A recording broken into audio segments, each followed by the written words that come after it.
One of the most famous cult leaders is Charles Manson, a criminal throughout his youth, something of a musician, and eventually created his own commune-based cult, where people were manipulated and brainwashed by a mixture of ideas and strong hallucinogenic drugs. His following was quite small, however quite dangerous, most obviously with the killings relating to his organisation. Perhaps too much of a coward to carry out his own dirty work, he encouraged his followers, his most loyal followers, to carry out the bloody actions of murder. Charles Manson was born of an unmarried 16-year-old woman called Kathleen Maddox. At first he was given no name, but within weeks he was named Charles Miles Maddox. His mother, Kathleen, married a man called William Manson, and so the name was given to Charles, making Charles Miles Maddox Charles Manson. The stories about his early life are very often in conflict. Stories from people who knew him, who claimed certain things about him, and Manson himself, are far from clear. The pieces of the puzzle don't come together, or at least not clearly. But what is clear, or what seems to be clear, is the neglect from Manson's mother. She was allegedly a heavy drinker, and may have even abused him at certain points. She once sold her son for a pitcher of beer to a childless waitress. Manson had to be retrieved by his uncle some days later. It seems that Manson's mother was something of a rebel too, running away from home, trying to make her own life. She fell into a world where she could not cope, where she could not deal with reality, and due to her age and relative attractiveness, she was often in short-term relationships. Feeling disenchanted, feeling depressed, she turned to the drink. And of course the relationships that led nowhere. She was used for sexual gratification in the short term. And so, Charles Manson was conceived, and of course later neglected, due to his mother's state of mind. But don't imagine that Manson's mother was innocent. In 1939, her and her brother were sentenced to 5 years imprisonment for robbing a service station. Manson was forced to live with his aunt and uncle until 1942, when Manson's mother was allowed to leave prison and retrieve her son. They lived in a series of run-down hotel rooms. If anything, Manson's mother returning to him continued and consolidated disruptions in his childhood and his personal development. Perhaps realising she could not cope, Kathleen tried to place her son in a foster home. Sadly, no such home was available. A court placed Manson in a school for boys, and after 10 months he fled to find his mother, who instantaneously rejected him utterly. Imagine the mind of the young Charles Manson. Neglected, rejected, swapped and traded, betrayed and lost, returned and neglected again, passed on to a school for boys, which he leaves in order to find his dearest mother, only to find that she rejects him for the sake of the bottle. What kind of harm could this have done to a young male, trying to find his place in the world, with poor development due to his past, trying to understand how he can truly find himself in this world? The disruption in his life must have been immense right there. Is it any wonder that he soon after turned to a career of crime.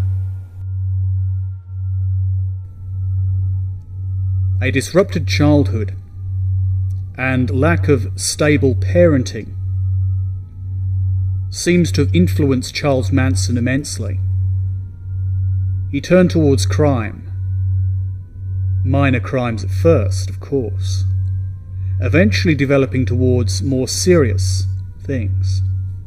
After a string of burglaries of various stores, he was eventually sent to Indianapolis Juvenile Center.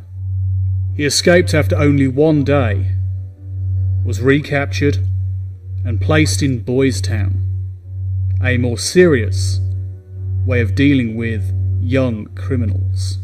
And yet, 4 days after his arrival, he escaped from there too.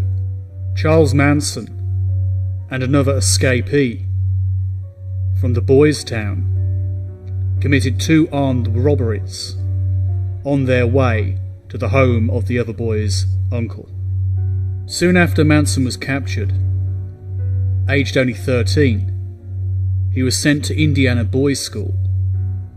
There, he claimed he was sexually brutalized and otherwise abused by some of the guards. After many failed attempts to escape, he, with 2 others, escaped in 1951. In Utah, the 3 were caught driving to California in cars they had stolen. They had burgled several filling stations along the way for fuel and for money. And for the crime of taking stolen cars across state lines, they were sent to various schools for boys. Manson was sent to Washington, D.C.'s National Training School for Boys. Despite 4 years of schooling and an above-average IQ level, a caseworker deemed him aggressively antisocial. Despite his intelligence and his ability to express that intelligence, he had aggressive impulses, was too often getting attention, making noise, not knuckling down to the work at hand.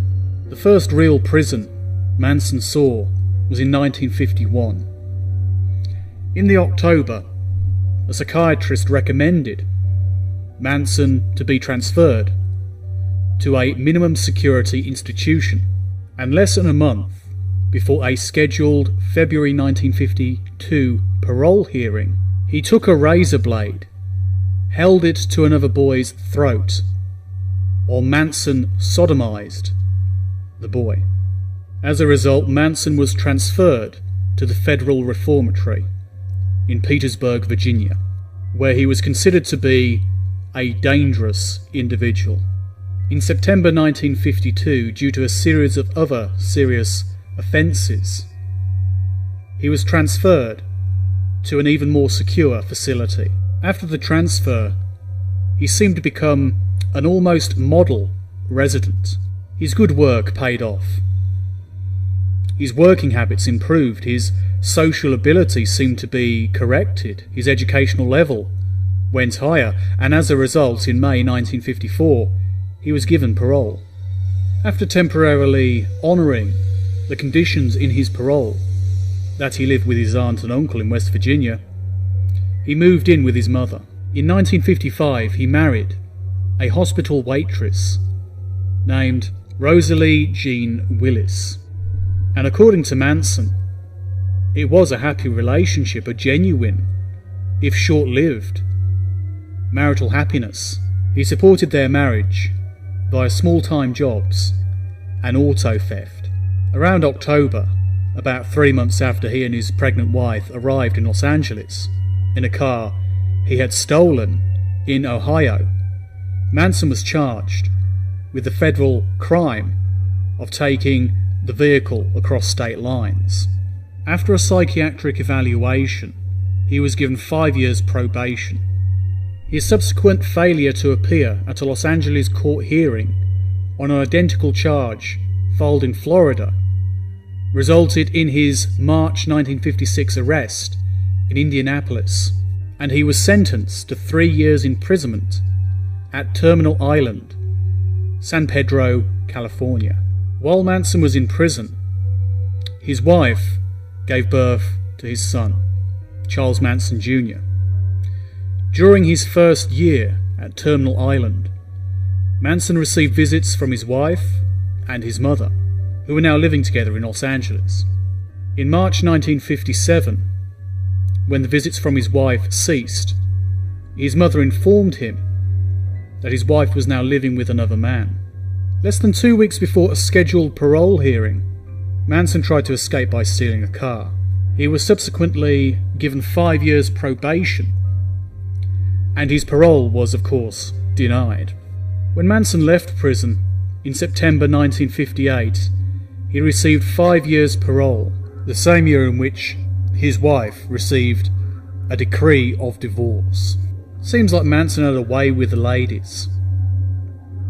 He was pimping a 16-year-old girl by November and was receiving additional support from a girl with wealthy parents. It seems, despite his aggression and his antisocial behaviour, he had learned how to manipulate people to some degree. In September 1959, he pleaded guilty to a charge of attempting to cash a forged US Treasury check. It seemed that Manson could not deal with the outside world very well. The only real home he knew was in prison. He received a 10-year suspended sentence after a young woman with an arrest record for prostitution made a tearful plea before the court. The girl pleaded, saying that they were deeply in love and she would marry Charlie if he were freed. Before the year's end, the woman did marry Manson. The woman's name was Leona. She was also known as Candy Stevens. She was a prostitute, and Manson took her and another woman from California to New Mexico for purposes of prostitution. Manson was questioned over his movement of these girls, since it violated the Mann Act, which is an act which covers so-called white slavery. He was released, but he was heavily suspected. Manson was arrested in June 1960 after one of the girls was arrested for prostitution. Manson was returned to Los Angeles. For the violation of his probation on the check cashing charge, he was ordered to serve his 10-year sentence. In July 1961, after spending the entire year trying to appeal the court's decision, Manson was transferred from Los Angeles County Jail to the United States Penitentiary at McNeil Island. In the penitentiary, he learnt to play guitar, learnt to groom his own personal social skills, rub shoulders with certain criminal elements, including gang leaders, and made a few contacts. Despite some of the claims about Charlie's mother not being a good role model, she was willing to try and look after her son, and moved from California to Washington State so she could be closer to McNeil Island, where Charlie was incarcerated. Although the Mann Act had been dropped, the attempt to cash the Treasury check was still a federal offence. The annual review in September 1961 for Manson noted a tremendous drive to call attention to himself. This observation was echoed in September 1964. Charles Manson had developed an ego inside, wanting to be the centre of attention, wanting to big himself up, despite no real successes in his life. He wanted to be something more than he was and make out he was someone of importance. This charisma drew people towards him in many ways. Despite this fact, in 1963, Leona, his second wife, was granted divorce. In pursuit of this divorce, she alleged that she and Manson had had a son, Charles Luther. In June 1966, Manson was sent, for the second time in his life, to to Terminal Island in preparation for his early release. By March 21st, 1967, his release day, he had spent more than half of his life, of 32 years, in prison or other institutions. It seems that Manson felt most comfortable inside. He told the authorities that prison had become his home. He even requested to stay in prison. Having spent half of his life in prisons or other institutions, you can understand why. On his release day, Manson received permission to move to San Francisco. With the assistance of a prison acquaintance, he was able to move into a cheap apartment in Berkeley. In prison, Manson learnt to play the guitar. So when he came out of prison and had no means of really supporting himself, he would simply sit in the street, playing guitar and getting money from passers-by. He soon got to know Mary Brunner, a 23-year-old university graduate. And this is where it begins to get interesting. Old habits die hard, and they seem to become far more pronounced. Brunner was working at a library at the University of California at Berkeley, and Manson moved in with her. According to various accounts, he overcame her resistance to bring other women to live with them. She eventually came round to Charlie Manson's way of thinking, and before long there were many women living in the same house. During 1967's Summer of Love, Manson established himself as a guru, attracting a great many women to him, convincing them that he was spiritually informed. During his prison years, he learned how to influence people, how to coerce them toward acting in a way in which he would prefer. He had learnt about positive thinking, self-help techniques for motivation. It was easy to combine these traits with Charles and his charisma in order to bring about a coercion towards people perceiving him as being a very spiritual man. It's of course been argued that Charles Manson is in fact a narcissist and seems to have the traits of narcissistic personality disorder. It's debatable, but possible. What is obvious though, he borrowed lots of philosophy from different groups, different ideas, including Scientology. Some of the ideas he learnt about Scientology he got from in prison, with some of the reading material actually in the prison libraries. It was noticed by Vincent Belusi that Manson had taken some of the philosophy about helter-skelter from a book that he had written. This philosophy, which Manson used as an idea, was that it's all coming down. It's all coming down, and Manson thought it was going to be a race war. You know, black on white eventually, world war, obliteration, few would survive, if you're lucky, and those people would rebuild a better world. Manson even believed, or seemed to have believed, that he would dominate this new world order.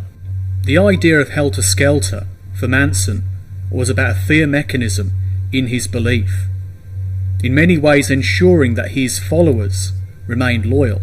It's worth pointing out as a matter of historical fact that when Manson went to prison in 1961 to the US penitentiary at McNeil Island in Washington, he entered in his forms for that particular incarceration that his religion was Scientologist, due to him having found some kind of affinity to the philosophy of Scientology while he was in prison. Before the summer of 1967 ended, Manson and 8 or 9 of his most enthusiastic followers got into a hippified school bus and went travelling through the western United States and Mexico. So rather than organising a cult or guru following in San Francisco itself, Charles Manson and his most loyal went on a journey of personal exploration, as they saw it. They roamed as far north as Washington State, then southwards through Los Angeles, Mexico, and the southwest, returning to Los Angeles area, where they lived in Topanga Canyon, Malibu and Venice, which are western parts of the city and county. In 1967, Brunner became pregnant by Manson, and on April 15, 1968, gave birth to a son she named Valentine Michel, nicknamed Pooh Bear. This took place in a condemned house in Topanga Canyon and was assisted during the birth by several young women from the family. In some ways, Brunner was quite literally the Mary of the group, as Manson was the Christ. Brunner took on a load of aliases and nicknames, including Mary Manson, Linda D. Manson, and nicknames like Mariachi. An alternative account speaks of Manson acquiring his family members during the months before the main travel. So months of travel before the school bus in a Volkswagen van, in which he gathered his following, accompanied of course from the beginning by Brunner. And in this alternative account, it was November when the school bus set out from San Francisco with the enlarged group. Well-known members of the Manson family were Susan Atkins, Patricia Krenwinkel, Charles Watson, Linda Kasabian, Leslie Van Houten, Lynette Fromm, Bobby Besoil, of course there was Mary Brunner, Catherine Scher, and Barbara Hoyt. There are of course many mixed accounts, and these accounts are sometimes hard to filter. In 1968, according to some accounts, Dennis Wilson of the Beach Boys picked up 2 hitchhiking Manson women, Patricia Krenwinkel and Ella Jo Bailey. He proceeded to take the girls to his Pacific Palisades house for a few hours. After returning home in the early hours the following morning, after a night recording session, Wilson was greeted in the driveway of his own residence by Charles Manson, who emerged from the house. Supposedly uncomfortable, Wilson asked this stranger whether he intended him any harm, considering his ramshackle appearance. According to this account, Manson assured Wilson he meant him no harm, and then Manson proceeded to kiss Wilson's feet. Within the residence, Wilson discovered 12 strangers, mostly women, and over the next few months their number doubled. The abuse of Wilson's hospitality at his Sunset Boulevard household cost him supposedly $100,000, including large medical bills for sexually transmitted diseases, as well as $21,000 for the accidental destruction of his uninsured car, which they borrowed. At one point, Wilson even went as far as to pay for studio time to record songs written and performed by Manson. He introduced Manson to acquaintances of his within the entertainment business.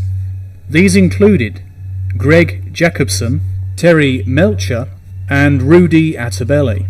An interesting thing to note is that Rudy Attabelli actually owned the house in which Sharon Tate and her husband Roman Polanski would soon live. When it came down to the musical recordings and the character of Charles Manson, Jacobson was seriously impressed. The whole Charlie Manson package: artist, lifestylist, philosopher. He also paid to record Manson material. But of course an alternative account of their stay at the Wilson household on Sunset Boulevard from Charles Manson himself sets out a very different story. Because of Manson's track record, you can understand why some people would be hesitant to take his testimony on faith alone. We should not assume things without evidence. However, Manson's account is that he met Wilson at a friend's house in San Francisco, and Manson had gone there to obtain some cannabis. The drummer Wilson supposedly gave Manson his Sunset Boulevard address and invited him to stop over when he was in Los Angeles. Manson established a base for the group at Span's Movie Ranch, and so the entire family relocated from Wilson's home to the ranch, and this is all because Wilson's manager told the family to move out. The ranch had been used for television and movie sets, like the old westerns. But that kind of run its course, and business was down. In fact, the money being made by the late 60s was primarily from selling horseback rides. To pay their way, although they had no cash, they had to help out on the grounds, try and be helpful, try and be useful, and the landowner, George Span, an 80-year-old nearly blind man, would let them stay on there. To ensure they were, allowed to do as they will, Manson ordered the family's women to have sex with this quite old man. So through the sexual gratification and the idea of them maintaining the ranch, he was put at ease about them staying on the grounds. The women also helped to guide him around, since he was visually impaired and unable to really look after himself to any huge degree. Charles Watson soon joined the group at Span's Ranch. Watson, a small-town Texan who had quit college and moved to California, met Manson at Dennis Wilson's house. Watson gave Wilson a ride while Wilson was hitchhiking after his car had been wrecked. In the first days of November 1968, Manson established the family at alternative headquarters in Death Valley's environs. They occupied 2 unused or little-used ranches, Myers and Barker. They occupied 2 unused or little-used ranches, Myers and Barker. The first, the Myers Ranch, was owned by a grandmother of a new woman in the family, and the Barker Ranch was owned by an old lady who had been befriended by Manson. The men of the group, along with Manson, presented themselves to her as a group of musicians. The old woman allowed them to stay under the understanding that they would fix things up around the house and around the ranch. Manson honoured her with one of the Beach Boys' gold records, a record which had been given to him by Dennis Wilson some time before. While back at the Span Ranch, sometime around December, Manson and Watson visited a Topanga Canyon acquaintance who played them the Beatles' White Album, then recently released. Manson became obsessed with the group, obsessed with their ideas, and fed it into his own philosophy on life. For some time, Manson had been saying that racial tension between black people and white people was growing, and that black people would soon rise up in rebellion in American cities. He believed that this conflict would cause a dramatic knock-on effect which would bring down Western civilization. Manson had tried to make out that the assassination of Dr. Martin Luther King Jr. was one of those triggers that would cause the coming rebellion, the coming civil war. On a bitterly cold New Year's Eve, at the Myers Ranch, the family gathered outside around a large fire, listening as Manson explained the social turmoil, predicting where it's going to go, and also suggesting that the Beatles had predicted the same occurrence. The claim by Manson was simply that the songs on the Beatles' White Album were in fact foretelling the coming events, but were encoded. Manson even claimed the album was directed at the family itself, as a method of ensuring that they would be prepared for the coming chaos. In January 1969, the Manson family relocated itself again. They moved to a canary yellow house, which wasn't far from the Span Ranch, and Manson called it the Yellow Submarine, another Beatles reference, of course. Seemingly the only reason to actually make this move was actually to monitor LA's, well, supposed tensions. Because of these supposed tensions, they moved closer to Los Angeles, imagining they would see the chaos coming. Instead, the family just kept on preparing for the impending apocalypse. By February, Manson's vision was complete. His idea of how it would all go down, what would happen, and how long it would take. It's coming soon. What's actually going to happen? His claim was the family would create a trigger, and like so many other triggers happening at the same time, it would be enough to push things past the tipping point. The chaos would come into play. There would be murders of white people by black people, and then there would be retaliation. There would be conflict within the white communities between racists and anti-racists, leading towards self-annihilation of the vast majority of the white communities. And the blacks would triumph. And then eventually the family would come to rule over all as a new world order. In fact, the claim was they would ride out the chaos in the bottomless pit, a secret city beneath Death Valley. Supposedly, the trigger that would initiate the massive changes throughout America and beyond would be caused by the Manson family creating an album, a world-changing album. Stuff that they had all worked on, inspired by the Beatles and a lot of LSD. They believed that this would bring about the conflict to end all conflicts. The family prepared. They made ready for the conflict, worked on their vehicles to make sure they could escape. They gathered supplies, studied maps. They wanted to know exactly where to go to hide away from this coming conflict. They were told that Terry Melcher, a record producer, was going to come to the house to hear the material.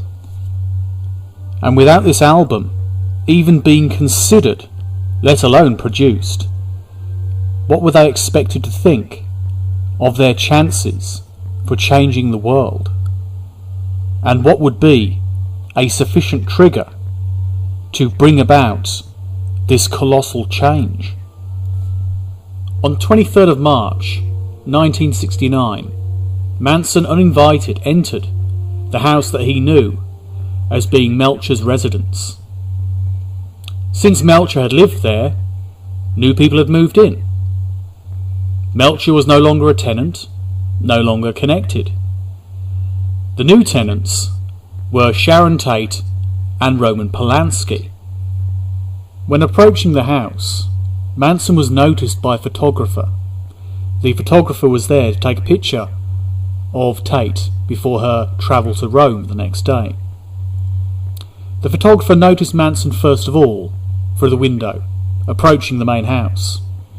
He went out onto the front porch to ask him what he wanted. Manson told him that he was looking for someone by a name the photographer did not recognise. So he recommended for him to try the back alley, which meant the path to the guest house. At the same moment, but still at the main house, Sharon Tate came to the front door and asked the photographer who was calling. Sharon Tate and the photographer observed Manson walk around to the guest house, come back a few minutes later, and leave the property completely. Later on that evening, Manson returned to the property again and went back to the guest house.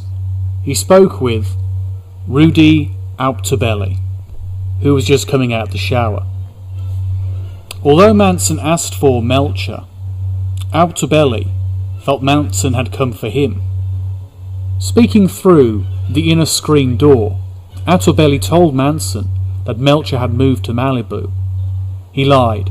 He didn't know, he didn't have a clue where Melcher's new address actually was, and simply used it as a way of getting Manson out of his house. In response to further questions from Manson, Altobelli mentions that he himself has connections in the entertainment business. And of course Manson knows this to some degree due to his previous interaction with him at Dennis Wilson's home. At Wilson's, Altobelli had complimented Manson lukewarmly on some of his musical recordings that Wilson had been playing. When Altobelli informed Manson that he was going out of the country the next day, Manson said he'd like to speak to him upon his return. Altobelli lied, that he would be gone for more than a year. In response to a direct question from Altobelli, Manson explained that he had been directed to the guest house by the persons in the main house. Altobelli expressed the wish that Manson did not disturb his tenants. And so Manson left. Altobelli flew with Tate to Rome the next day. Tate asked whether that creepy-looking guy had gone back to the guest house the day before. On May the 18th, 1969, Terry Melcher visited the Span Ranch to hear Manson and the women sing. Melcher arranged a subsequent visit not long after, on which he brought a friend who possessed a mobile recording unit, but he himself did not record the group. By June, Manson was telling the family that they might have to show blacks how to start Helter Skelter. The family needed money. Manson encouraged Watson to obtain some money for their own support, to help the family prepare for the conflict. Watson defrauded a black drug dealer named Bernard Crow. Crow responded by threatening to wipe out everyone at the Span Ranch. Manson countered on the 1st of July 1969 by shooting Crow in his Hollywood apartment. Manson's mistaken belief was that he had killed Crow. Seemingly it was confirmed by a news report of a discovery of a member of the Black Panthers. Although Crow was not a member, Manson concluded that he must have been. Manson thought there would be a retaliation towards white groups, which would begin Helter Skelter. But of course this was not forthcoming, and was in fact an error on Manson's part. Manson turned the Span Ranch into a defensive camp, with night patrols and armed guards. Tex Watson would later write, Lackey was trying to get at the chosen ones, referring to the person that he had defrauded. On July 25th, Manson sent 3 family members to Gary Hinman to persuade him to turn over some money that Manson thought Hinman had inherited. After Hinman was held for 2 days as a hostage, Manson showed up. He showed up with a sword to slash his ear. After that, one of the family members, called Bobby Bersolio, stabbed Hinman to death, seemingly on the orders of Manson himself. Because of the Manson ideology, 2 of the members of the family, including Bobby, decided to use the blood of Hinman to draw on the wall a panther paw, which is a symbol of the Black Panthers, as a way of trying to make it seem like it was racially motivated in gang violence. They also wrote "Political Piggy" in blood on the wall too. to try and create this trigger in order to create an apocalyptic war between different ethnic groups. Decades later, after Bobby was in prison, he would say that they had gone to Hinman's to recover money paid to Hinman for drugs, and those drugs had supposedly been bad. So they went there to go and collect the money because they were sold some bad drugs. However, Susan Atkins, one of the other family members who went along to the house and was involved, told a very different story from Bobby. She claimed that they were told directly to go to Hinman's house and get the supposed inheritance. She also said in her 1977 autobiography that Manson privately told her 2 days before they went to the house that if she wanted to do something important, she could kill Hinman and get his money. Bobby was arrested on the 6th of August 1969. He was caught driving Hinman's car, and the police found the murder weapon in the tyre well. And it was only 2 days later that Manson told the family members at Span Ranch, "Now is the time for Helter Skelter." On the night of the 8th of August, Manson directed Watson to take Atkins, Linda Kasabian and Patricia Krenwinkel to the house where Melcher used to live. And the order was simple: totally destroy everyone in it, as gruesomely as you can.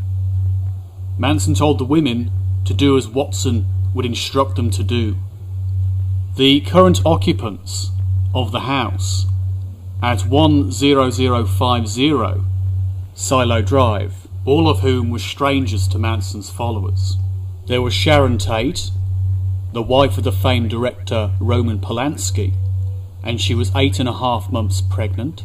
A friend and former lover, Jay Sebring, as well as one of Polanski's friends, an aspiring screenwriter called Frykowski, and his lover, Abigail Folger. Roman Polanski himself was away in London, working on a film project. Tate had been visiting him and had returned to the United States only 3 weeks earlier. After midnight on the 9th of August, 1969, the murder team arrived at the house on Silo Drive. The family member running this operation was Watson. He had been to the house at least once before. He knew what he needed to do to isolate the house. He climbed a telephone pole near the gate, cut the phone line, and then made ready to enter the property. Thinking the gate might be electrified or rigged with some kind of alarm, they climbed a bushy embankment. They got over into the grounds and made their way towards the house. Just then some headlights came from the property. Watson ordered the women to lie in the bushes and hide. He then stepped out and ordered the approaching driver, an 18-year-old student, to halt. Watson pointed a .22 caliber revolver at the driver. The frightened youth begged Watson not to hurt him, claiming that he wouldn't say anything. Watson first slashed at this young man with a knife, giving him a defensive slash on his palm, severing tendons, tearing the boy's watch off his wrist. Then he shot him 4 times in the chest and abdomen. Watson ordered the women to help him push the car further up the driveway. When they got to the house, Watson cut a screen of a window and told Kasabian to keep watch down by the gate. She kept watch near the car and the now dead driver and waited. Watson removed the screen and then entered through the window and let Atkins and Krenwinkel through the front door.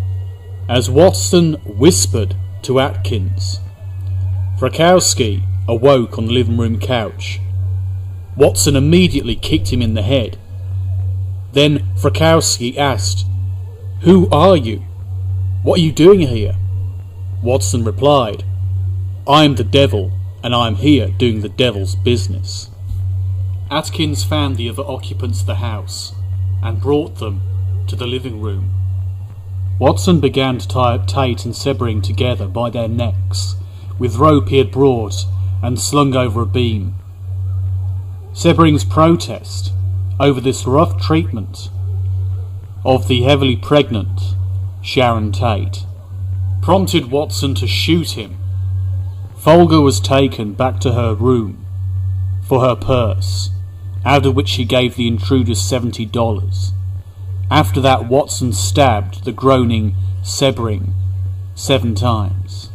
Frykowski's hands had been bound by a towel. Freeing himself, he began to struggle against Atkins, who stabbed his legs with a knife. As he fought his way out of the door and onto the porch, Watson joined in against him. Watson struck him over the head multiple times with his gun, stabbed him repeatedly, and shot him twice. Around this time, Kasabian, the family member who was at watch at the gate, was drawn towards the house due to the horrifying sounds.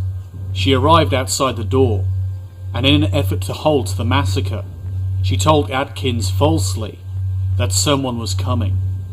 Inside the house, Folger has escaped from Krenwinkel and fled out the bedroom door to a pool area. Folger was pursued to the front of the lawn by Krenwinkel, who stabbed and finally tackled her.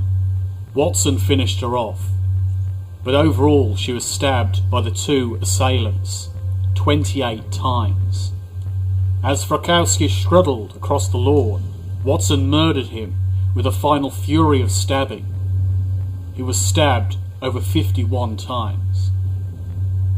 And now the only hostage who remained was Sharon Tate, who pleaded to be allowed to live long enough to have her baby, and even offered to be a hostage as an attempt to save her unborn child's life. But the killers had none of it. They wouldn't accept it. They knew their orders. They knew what they were told to do by Manson.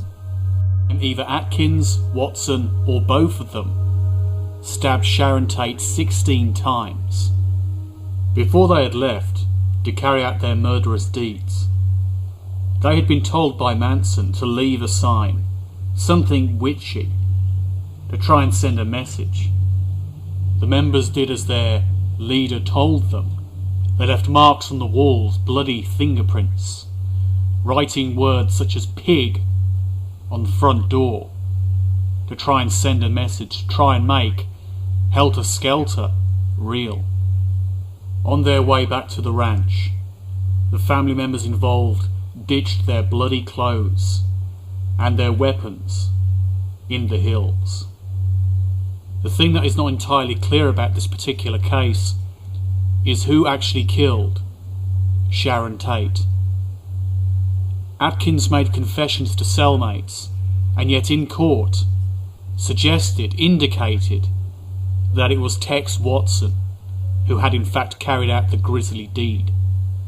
Several reports differ, but we can be sure that these 2 people were certainly the culprits involved in the various murders at that location. Who actually finished off Sharon Tate may not be entirely clear, but it seems to be that they were both murderous, vicious individuals who had been manipulated by Charles Manson to carry out these horrid acts. To continue to trigger the end, Manson had another plan. The very next night, 6 members of the family would go out to carry out yet another murder. Leslie Van Houten, Steve Grodden, and the 4 previous night's members. Manson gave Kasabian directions that brought the group to 3301 Waverly Drive. This was the home of the supermarket executive Leno LeBianca. It was next door to a house which Manson and several family members had gone to for a party the previous year. At the house, Manson disappeared up the driveway and returned to say that he had tied up the house's occupants. He then sent Watson up with Krenwinkel and von Houten to the house, although later reports from Watson stated that he had gone up to the house alone. After Manson pointed out a sleeping man through a window, the two of them entered the unlocked back door. As Watson related it, Manson roused the sleeping Leno Labayanka from the couch at gunpoint and had Watson bind his hands with a leather thong. Soon after, Rosemary, Leno's wife, was brought briefly into the living room from the bedroom. Watson followed Manson's orders to cover the couple's heads with pillowcases, and he bound these in place with lamp cords. Manson left, sending Krenkwinkel and Leslie Van Houten into the house with instructions that the couple should be killed. Before leaving the Span Ranch, Watson had complained to Manson of the inadequacy of the previous night's weapons. Now sending the women from the kitchen to the bedroom to which Rosemary had returned, he went to the living room and began stabbing Leno with a chrome-plated bayonet. The first thrust went into the man's throat. Sounds of a scuffle came from the bedroom, which drew Watson to discover Mrs. LaBlanca was keeping the women at bay by swinging the lamp tied to her neck. Watson put her down with the bayonet with several stabs and then returned to finish her husband, Leno.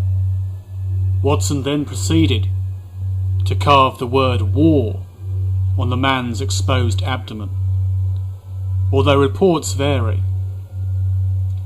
According to Atkins, it was actually Krenwinkel who carved the word, although Atkins did not actually enter the Labayanka house. Returning to the bedroom, Watson found Krenwinkel stabbing Rosemary with a knife from the kitchen. Ordered by Manson to make sure the women played a part in the massacre, Watson ordered Van Houten to stab Mrs. Labayanka too, although it would be claimed in court by Van Houten that Rosemary was in fact dead by the time she got to stab her. While Watson cleaned off the bayonet and showered, Krenwinkel wrote "Rise" and "Death to Pigs" on the walls and "Helter-Skelter" on the fridge door. She then proceeded to give Leno Labayanka 14 puncture wounds with an ivory-handled carving fork she left jutting out of his stomach. She also planted a steak knife in his throat. Meanwhile, hoping to make this a double crime, Manson had gone to direct Kasabian to drive to the Venice home of an actor acquaintance of hers, which Manson described as another piggy. Depositing the second trio of family members at the man's apartment building, he drove back to the Span Ranch, leaving them and the Labayanka killers to hitchhike home. Kasabian thwarted this murder by deliberately knocking on the wrong apartment door and waking a stranger. The devout members, they followed his orders, but within the ranks there were still those who would not go that far, did not wish to go that far, despite their belief in Charles Manson. Manson's plan had failed. All that remained now was his ultimate failure in being exposed as the actual mastermind behind those horrid acts. The Tate murders became news on the 9th of August 1969. The murder scene at the Polanski house was discovered by Winifred Chapman a housekeeper, who arrived for work the morning after the events. On August the 10th, detectives of Los Angeles County Sheriff's Department, which had jurisdiction over the Hinman case, informed the Los Angeles Police Department, detectives assigned to the Tate case, of the bloody writing at the Hinman house. The similarity was largely ignored at first. It was initially thought that the murders at the Tate house were a consequence of a drug transaction that went wrong. So the investigation team at the Tate house ignored these similarities and other similarities relating to the Hinman case. The Tate autopsies were underway and the La Bianca bodies had yet to be discovered. Stephen Parent, the shooting victim in the driveway of the Tate residence, was determined to be an acquaintance of William Garretson. Garretson was a young man hired by Rudy Attabelli to take care of his property while he was away. On the evening of the murders, Stephen Parent had been visiting Garretson, who was looking after the smaller house on the same grounds. He was simply at the wrong place at the wrong time. Held briefly as a potential suspect for the crimes, Garretson told the police he had not seen or heard anything on the night of the murders. He was released on the 11th of August 1969 after undergoing a polygraph examination that indicated he had not been involved in the crimes. Interviewed decades later, he stated that he had in fact witnessed a portion of the murders, as the examination had indeed suggested. The La Bianca crime scene was discovered at about 10:30 p.m. on August the 10th, approximately 19 hours after the murders were committed. 15-year-old Frank Struthers, Rosemary's son from a prior marriage, and Leno's stepson, returned from a camping trip and was disturbed by seeing all the window shades of his home drawn. He also noticed that his stepfather's speedboat was still attached to the family car, which was parked in the driveway. He called his older sister and her boyfriend. The boyfriend, Joe Dorgan, accompanied the young Struthers into the home, and they discovered Leno's body. Rosemary's body was found by the investigating police officers soon after. On August the 12th, 1969, the LAPD told the press it had ruled out any connection between the Tate and La Bianca homicides. On August 16th, the sheriff's office raided the Span Ranch and arrested Manson and 25 others as suspects in a major auto theft ring. It was claimed that they had been stealing Volkswagens and converting them into dune buggies. Weapons were seized, but because the warrant had been misdated, the group was released a few days later. In a report at the end of August, when virtually all leads had gone nowhere, the La Bianca detectives noticed a possible connection between the bloody writings at the La Bianca house and the group, the Beatles, and their most recent album. The breakthrough came in mid-October. The different teams still working on the separate cases hadn't really come up with any great leads, and even had disregarded the possible connections between different crimes. However, now, still working separately, the Tate team and the La Bianca team checked with the sheriff's office about possible similar crimes. They learned about the Hinman case. They learned that the Hinman team had spoken to Bobby Belosil's girlfriend, Kitty Lutzinger. She had been arrested a few days earlier with members of the Manson family. So by learning that the cases were connected, and there could possibly be some kind of connection to the Manson family, the investigation was fully underway. Various raids took place. They raided the various residences which the Manson family were known to frequent. However, not known by the authorities, its members had been searching Death Valley for a hole in the ground, access to the bottomless pit. Various authorities helped in the search, federal, state and county personnel. With the raid on the Barker Ranch, the Manson family was arrested, including Manson, A highway patrol officer found Manson hiding in a cabinet beneath the Barker's bathroom sink. Following up leads, a month after they had spoken with Lutzinger, the detectives on the LaBianca case contacted members of a motorcycle gang that Manson had tried to enlist as bodyguards while the family was at the Span Ranch. The gang members helped to provide information which suggested a connection between Manson and the murders. A dormitory mate of Susan Atkins informed LAPD of the family's involvement in the crimes. After Atkins confirmed she was involved in the Hinman murder, she was booked for that crime. She was transferred to Sybil Brand Institute, a detention centre in Los Angeles.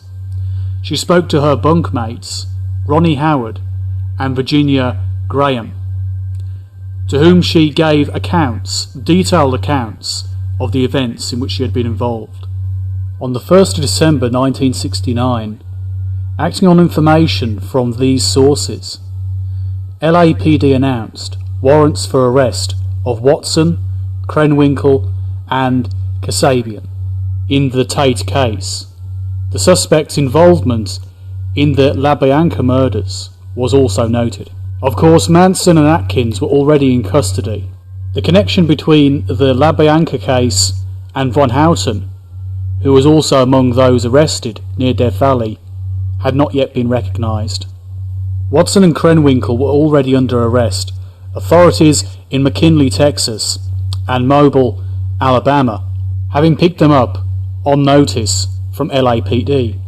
Informed that a warrant was out for her arrest, Kasabian voluntarily surrendered to authorities in Concord, New Hampshire on the 2nd of December. The evidence for their crimes included their fingerprints in the blood and at the crime scene on various weapons and items which had been found by the police.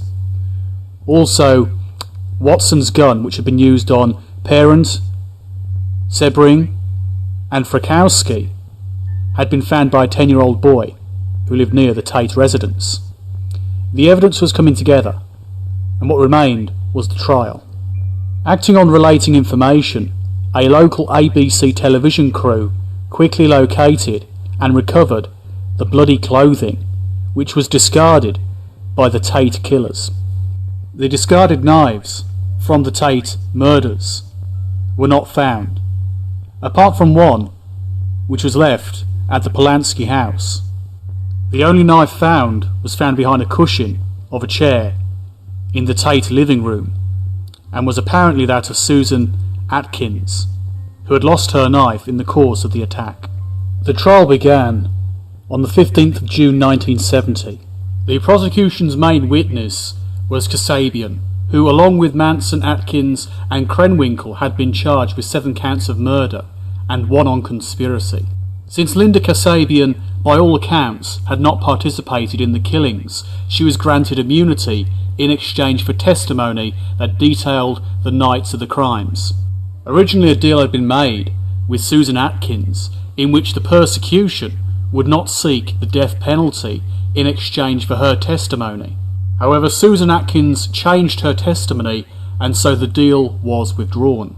Because Leslie Van Houten only participated in the LaBianca killings, she was charged with 2 counts of murder and 1 of conspiracy. Originally, Judge William Keene had reluctantly granted Manson permission to act as his own attorney. However, because of Manson's action before the trial, including violating a gag order, this permission was withdrawn. In response, Manson claimed it was prejudicial, and indeed even filed an affidavit of prejudice against Keene. As a response, the judge was replaced by Judge Charles H. Older. On Friday the 24th, the first day of testimony, Manson appeared in court with an X carved into his forehead. He issued a statement that he was considered inadequate and incompetent to speak or defend himself. He claimed by putting the X on his forehead that he was Xing himself out of the world, that he had X'd himself as to say that he is not part of this system. The following weekend, the female defendants duplicated the mark on their own foreheads, as did many family members within the next day or so. It might be argued that his reason for putting the X was simply out of a delusion of his own importance and his utter impotence as far as to defend himself. Being unable to be his own attorney, it was an act of rebellion, as much as years later when he would scratch the X into a swastika as a symbol. His own rebellion, what little he could do, was all he had left. The prosecution argued that triggering helter-skelter was Manson's main motive.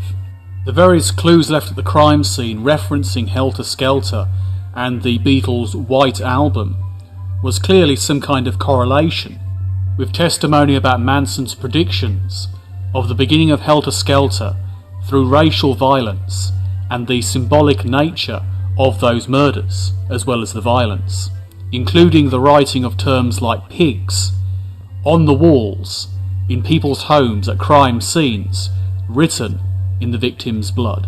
So Manson was saying, in effect, that these things would happen, and therefore by doing them himself, he is inciting the very events that he had predicted.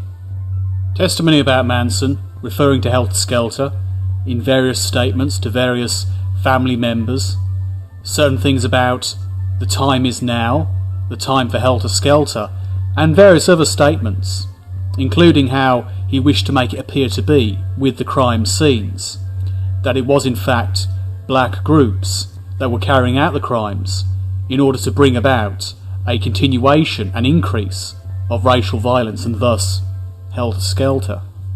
In fact, even one idea was, having obtained a wallet from the La Bianca house, he wanted a black person to pick it up, use the credit cards, so people in the establishment would assume it was an organised group carrying out the murders. On Manson's direction, Kasabian had hidden it in a woman's restroom at a service station near a black area. The Manson quote after the departure from the La Bianca house was, "I want to show Blackie how to do it." The implication here is quite simple. Manson was trying to make it seem like there was indeed an organised, aggressive, indeed murderous, criminal gang of black people, which would be sufficiently a threat to the establishment that they would react in a knee-jerk reaction and thus create a greater level of racial tension and indeed a civil war of sorts between white and black people, the largely white establishment and the black underclass. During the trial, family members loitered near the entrances and corridors of the courthouse. They were being disruptive, and to keep them out of the courtroom itself, the prosecution subpoenaed them as prospective witnesses who would not be able to enter while the others were testifying. So they could not disrupt with any ease the court case itself. However, this did not stop them from protesting outside the courthouse, setting up a vigil, trying to get attention on the group and their supposed persecution. Some members even wore a sheathed hunting knife that, although in plain view, was carried legally. Each of them was easily identifiable by the X on his or her forehead. Some family members attempted to dissuade witnesses from testifying, including a very few who tried using threats against certain key witnesses. At this time, Paul Watkins, a witness for the prosecution, was badly burned in a suspicious van fire. A former family member called Barbara Hoyt, who had overheard Atkins describing the Tate murders to another family member, was drugged by a family member who wished to make sure that this person did not testify. This person had been a reluctant witness. After the attempt to silence her, her reluctance disappeared. On October 5th, Manson was denied the court's permission to question a prosecution witness whom the defence attorney had declined to cross-examine. Leaping over the defence table, Manson attempted to attack the judge. On the 4th of August, because of all the media attention around Manson, a statement was out there in regard to Nixon. It said that Manson guilty, Nixon declares. Nixon's actual statements on this matter were that Manson was getting a lot of attention, a lot of glamorization, which he did not deserve.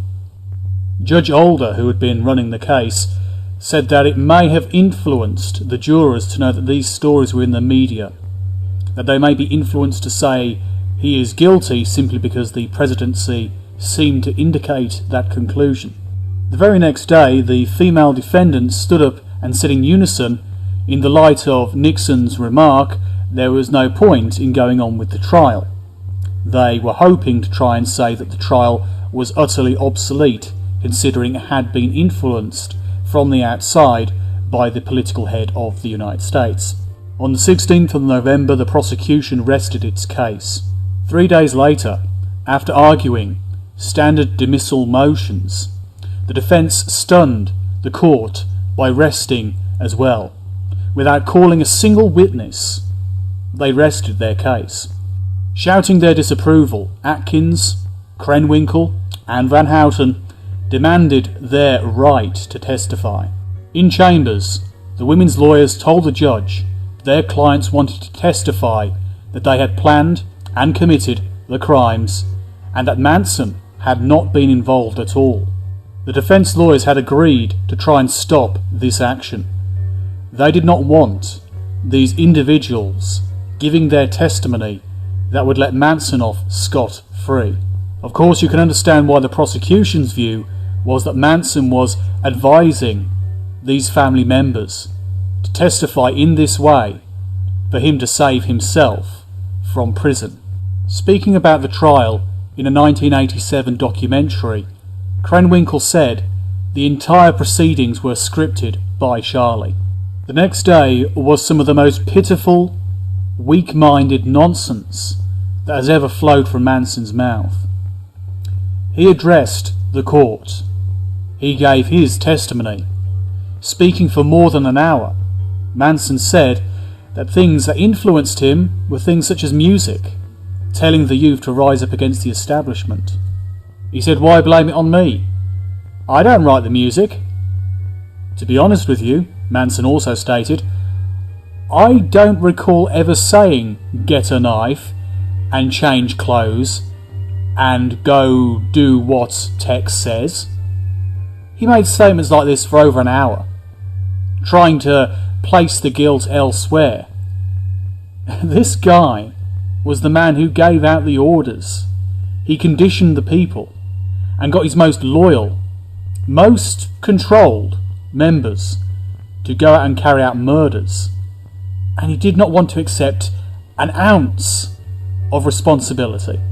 As the body of the trial was concluded, and with the closing arguments impending, attorney Ronald Hughes disappeared during a weekend trip. When Maxwell Keith was appointed to represent Van Houten in Hughes' absence, a delay of more than 2 weeks was required for Keith to familiarise himself with the case, including going through many detailed trial transcripts. No sooner had the trial resumed, just before Christmas, than disruptions of the prosecution's closing argument by the defendants led to Judge Older having to ban 4 defendants from the courtroom for the remainder of the guilt phase. This may have occurred because the defendants were acting in collusion with each other and were simply putting on a performance, which Older said was becoming obvious. On January 25, 1971, guilty verdicts were returned against the 4 defendants on each of the 27 separate counts against them. Atkins, Krenwinkel and Van Houten testified the murders were committed to take away blame from Bobby Boussoulé. And as a note, that's the family member I've been pronouncing wrong in previous parts of this series. Of course, one of the key points that made this idea fall apart was the idea that Atkins could not explain why she had written Political Piggy at the Hinman house. After all, why would you do that if the following murders were simply copycats? If you're one setting up the original, then you're not a copycat at all. So the argument falls apart. Of course, part of it was to dissuade guilt from Charles Manson. They were loyal.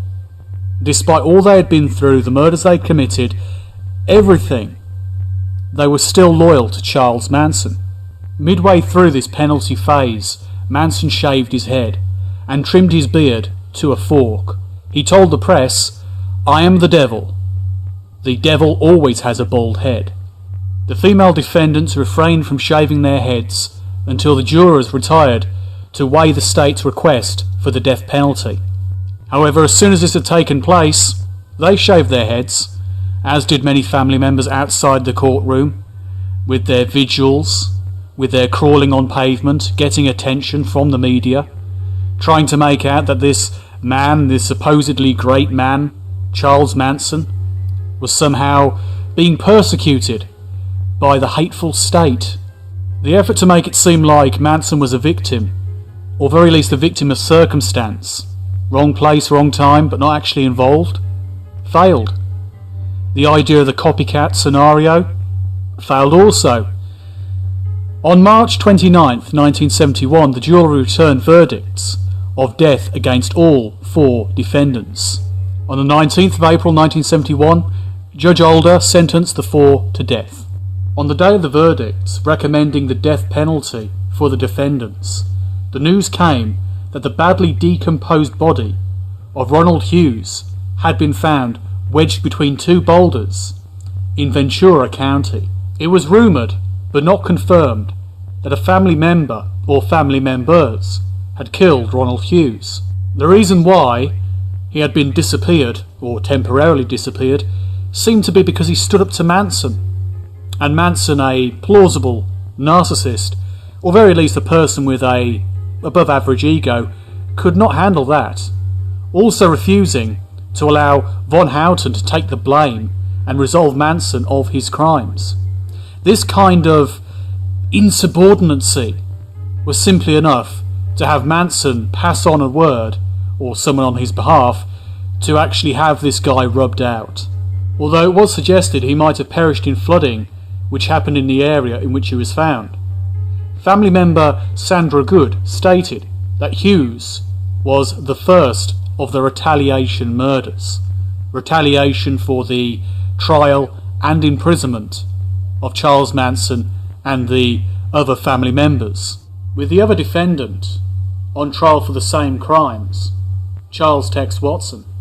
He had returned to his native Texas and therefore had to be extradited by the court, delaying his trial by months. As a result, he was tried separately but on the same charges. By October 1971, he too had been found guilty on 7 counts of murder and 1 of conspiracy. Unlike the other family members, Watson presented a psychiatric defence, claiming that he was mentally disturbed, claiming that the reason why he did these things was because of his own state of mind. However, the prosecutor tore apart that story, exposing this poor defence for what it was, simply a weak way of trying to avoid responsibility. And like his co-conspirators, Watson was sentenced to death. However, in early 1972, all of the death penalties were changed to life imprisonment due to a change in Californian law. In February 1972, the California Supreme Court abolished the death penalty in that state. As a result, Manson and his fellow conspirators would continue to live on and be remembered, and by some people even be admired for what they were. However, after his return to prison, Manson's rhetoric and hippie speeches held little sway. Although he found temporary acceptance from the Aryan Brotherhood, his role was submissive to a sexually aggressive member of the group. As with many people in the prison system, you've got to be associated with a gang in order to look after yourself. To keep yourself protected, you need people watching your back. And Manson was prepared to do what he had to do. Shortly before the conclusion of Manson's trial, the Los Angeles Times tracked down Manson's mother. She had remarried and was living in the Pacific Northwest. The former Kathleen Maddox claimed that in childhood her son had not suffered neglect or abuse or any harm. In fact, he had even been pampered by all the women who surrounded him. It is possible that many of the claims about his childhood are made up. that Manson embellished his worst elements, or the worst elements of his past, as excuses for his later crimes. Although the inner group of the Manson family were in prison, and therefore unable to carry out further murders on the outside, family members who still believed in the principles were not so restrained. On the 8th of November 1972, a hitchhiker found the body of a 26-year-old Marine combat veteran who had served in Vietnam. He was called James L. T. Willett. Months earlier, he had been forced to dig his own grave, then was shot and poorly buried. His body was found with one hand protruding from the grave, his head and other hand missing, likely taken away by scavenging animals. His car was found outside a house in Stockton, where several family members were living. As a result, the police raided the house and arrested several family members, including Priscilla Cooper, Annette Frome, and Nancy Pittman. Willett's wife's decomposing body was found buried in the basement.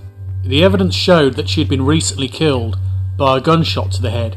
The family members initially claimed it was an accident. It was later suggested that she was killed out of fear that she would reveal her husband had been murdered. The Willett's infant daughter was found alive in the house, unharmed. A family member called Michael Montfort pled guilty for murdering Renee Willett, and Priscilla Cooper, James Craig, and Nancy Pittman pled guilty as accessories after the fact. Montfort and William Goocher later pled guilty to the murder of James Willett, and James Craig pled guilty as an accessory after the fact. It turned out the group had been living in the house with the Willetts while committing various robberies. After the murder of Willett, Montfort had used Willett's identification papers to pose as Willett after being arrested in an armed robbery of a liquor store. News reports around the time suggested that James Willett was not involved in the robberies and wanted to move away. This would be a problem for the family, or the family members in that house, because they were using that house as a base to carry out local crimes. So out of this concern that he was going to move away with his family, leaving them homeless, and that he might even tell the police of their activities, they decided to kill him. In 1971, Manson was found guilty of the murders of Gary Hinman and Donald Shear, and was given a life sentence. Shear was a stuntman and horse wrangler at the Span Ranch, who had been killed approximately 10 days after the 16th of August 1969 sheriff's raid on the ranch. Manson suspected that Shear had set up the sheriff's raid, and because of this attack upon his authority, he decided to have him removed. In the mind of Charles Manson, Shear was a threat that had to be removed because he may have known about the murders that were involved, and at the very least may have suspected the Manson family was somehow involved. In separate trials, the family members Bruce Davies and Steve Grodin were also found guilty of Shear's murder. It wasn't until 1977 that the authorities learned the precise location of his remains. Possibly to gain some future parole, Steve Grodin told the prosecutor in this case where Shear's corpse had been buried.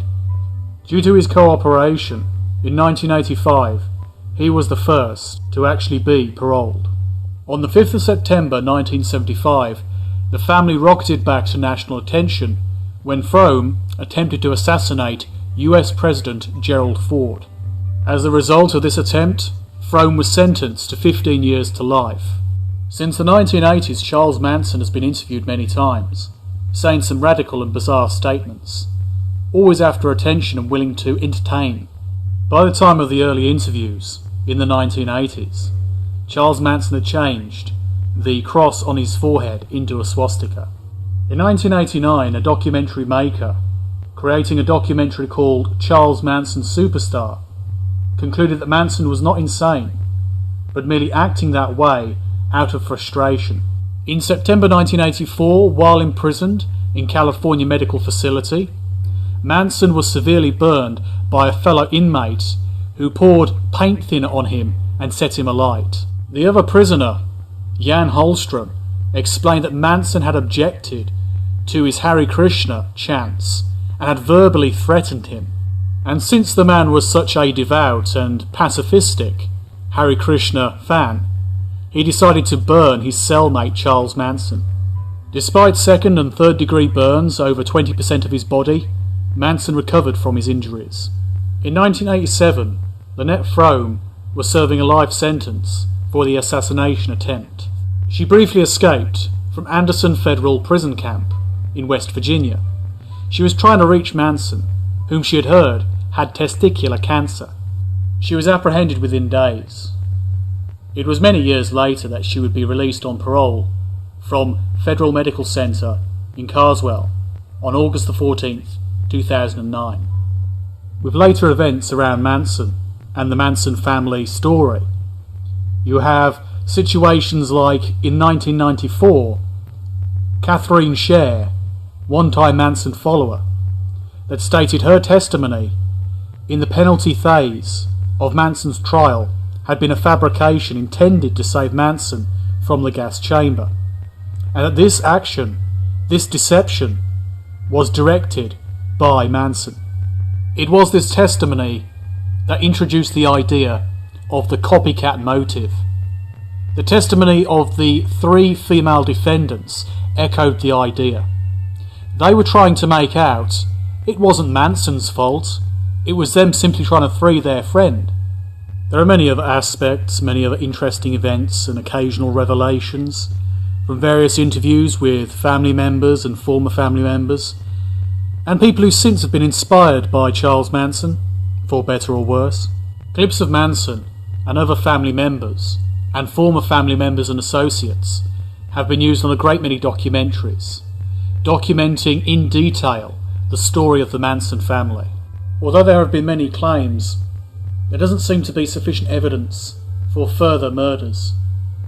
There are some claims there could still be bodies near the Span Ranch and other residences which the family frequented, and numerous investigations have failed to turn up any conclusive results in regard to bodies around the Span Ranch.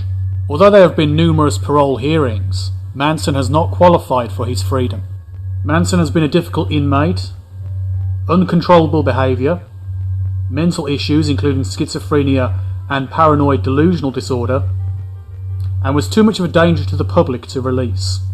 With the April 2012 hearing, it was determined that Manson would not be allowed to be reconsidered for parole for another 15 years, at which time he will be 92 years old. The details don't matter too much when it comes down to the side issues. They're secondary to the main story.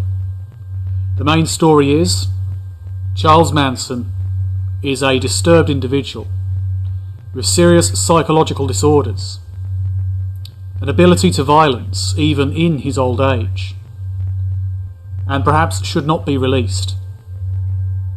Manson's wife, her name's Star, is 25 years old.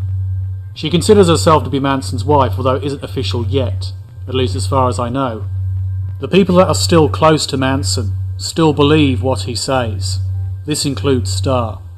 She claims, and has claimed in numerous interviews, that the stories about Manson were fabricated, that he had nothing to do with the crimes, even though numerous reports say that he certainly did. Of course, the opinion of Charles Manson is to say that he's a political prisoner, that he's held hostage, that the media's lying, the government's lying, and are trying to get him. That he's a political prisoner because he's a revolutionary thinker, that he did no wrong, broke no laws, when clearly the evidence is he broke quite a few laws. The important thing to remember about Charles Manson is that he is a man with major psychological disorders, not least a massive amount of paranoia. He thinks people are out there to get him. He assumes that the government's against him. He assumes there's some kind of all-powerful new world order. He has all these weird beliefs centred around him as the centre of the universe.